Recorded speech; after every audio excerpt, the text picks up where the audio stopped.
சிலுவையில் நடந்த ரகசியம் என்னன்னு உங்களுக்கு தெரியுமா? நாம் சிலுவையை பார்த்திருக்கிறோம். ஆனா அதுல நடந்த உண்மையான ரகசியம் பலருக்கு தெரியாது. சிலுவை என்பது ஒரு தண்டனை கொடுக்கக்கூடிய ஒரு கருவி மட்டும் இல்லைங்க. அது ஒரு மாற்றத்திற்கான இடம். அந்த நாளில் ஒரு மனிதன் மட்டும் மரிக்கல, உங்க பாவமும் அங்கே மறிக்கப்பட்டது. அவர் கையில் அடிக்கப்பட்ட ஆணிகள் உங்க கைகளை கட்டி போட்ட பாவத்தை உடைப்பதற்காக. அவர் சிந்திய இரத்தம் உங்க வாழ்க்கையை சுத்தப்படுத்த. அவர் அனுபவித்த வலி உங்க வாழ்க்கைக்கு ஒரு அமைதியை கொண்டு வருவதற்காக. ஆனா இதுல இருக்கிற பெரிய ரகசியம் என்ன தெரியுமா? அந்த சிலுவையில இருக்கும்போது, அந்த வேதனையான நேரத்துல இயேசு உங்களை நினைச்சாருங்க. உங்க பெயரை தெரிந்து கொண்டு உங்க வாழ்க்கைய நினைத்து கொண்டு அந்த வலியை ஏற்றுக்கொண்டார்.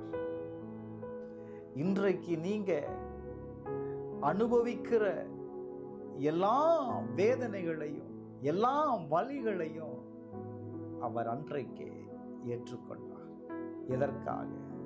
உங்களையும் என்னையும் இந்த உலகத்தில் வாழ வைப்பதற்காக. அதனாலதான் அவர் சொன்னார், எல்லாம் முடிந்தது. அது ஒரு தோல்வியான வார்த்தை இல்லை, அது ஒரு ஜெயத்தின் வார்த்தை. அந்த நாள்ல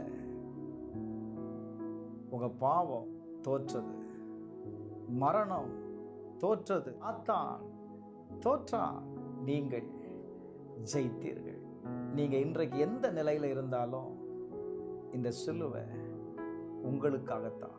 நீங்க உடைந்திருந்தாலும் எந்த நிலையில இருந்தாலும் இந்த சிலுவையை கொண்டு உங்க வாழ்க்கையை மாற்ற முடியும். நான் இப்படி சொல்லி முடிக்கிறேன். சிலுவையின் வேதனையின் மத்தியில் அவர் நினைச்சது உங்களை, உங்க வாழ்க்கைய இன்றைக்கு அவரை ஏற்றுக்கொள்ளுகிற ஒவ்வொருவருடைய வாழ்க்கையையும் அவர் மாற்றி அமைப்பதற்கு அவர் உண்மை உள்ளவராய் இருக்கிறார். நீங்க இதை விசுவாசித்தா ஆமென்னு சொல்லுங்க. கட்டாயம் உங்க வாழ்க்கையில ஒரு மாற்றம் கடந்து வருவதை